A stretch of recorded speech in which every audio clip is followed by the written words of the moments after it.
మా ఇంటి ద్వారలక్ష్మిని సింపుల్‌గా అయితే ఈ విధంగా అయితే అలంకరించుకున్నాను. అది ఎలా అనేది ఫస్ట్ నుండి అయితే చూసేద్దాం రండి. నేను ముందుగా పసుపు రాసి ముందుగా నేను ద్వారాన్ని అయితే నీట్‌గా కడుక్కొని పసుపు పచ్చగా ఉండాలని మంచిగా పసుపుతో నిండుగా అయితే రాసానండి. అలానే ద్వారం ముందు కూడా మంచిగా ఈ విధంగా రాసుకున్నాను. రాసుకొని నేను కుంకుమ మళ్ళీ బియ్యపు పిండి ఉంటుంది కదా!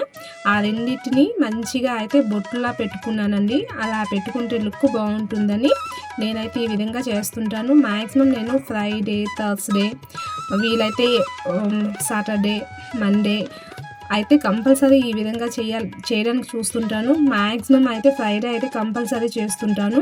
సో మనకి ద్వారం అనేది ఎప్పుడు పసుపు పచ్చగా ఉంటే చాలా మంచిదండి. ఇంటికి మంచిది, ఇంట్లో ఉన్న వాళ్ళకు కూడా మంచిది.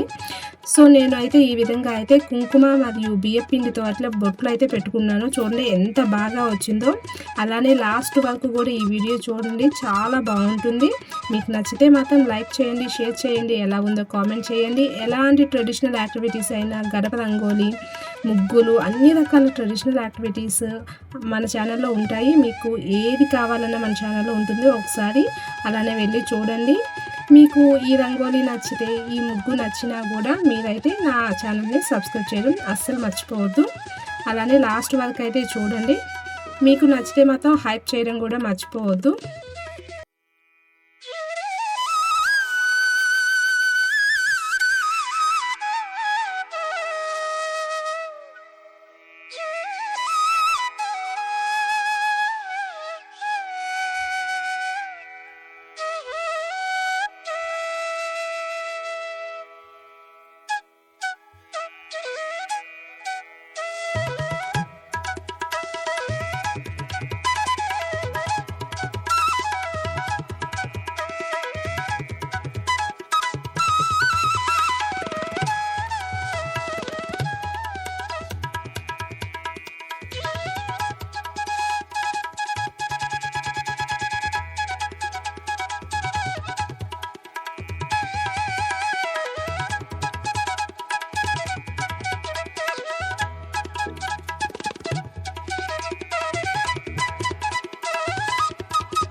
ఇదండి మా ద్వారలక్ష్మి అలంకరణ. మీకు నచ్చితే మాత్రం లైక్ చేయండి, షేర్ చేయండి, ఎలా ఉందో కామెంట్ చేయండి. అలానే హైప్ చేసి మీ సపోర్ట్ మాకు అందిస్తుందని మనస్ఫూర్తిగా అయితే కోరుకుంటున్నాను. మరొక మంచి వీడియోతో మళ్ళీ కలుద్దాం. Bye bye. Thank you.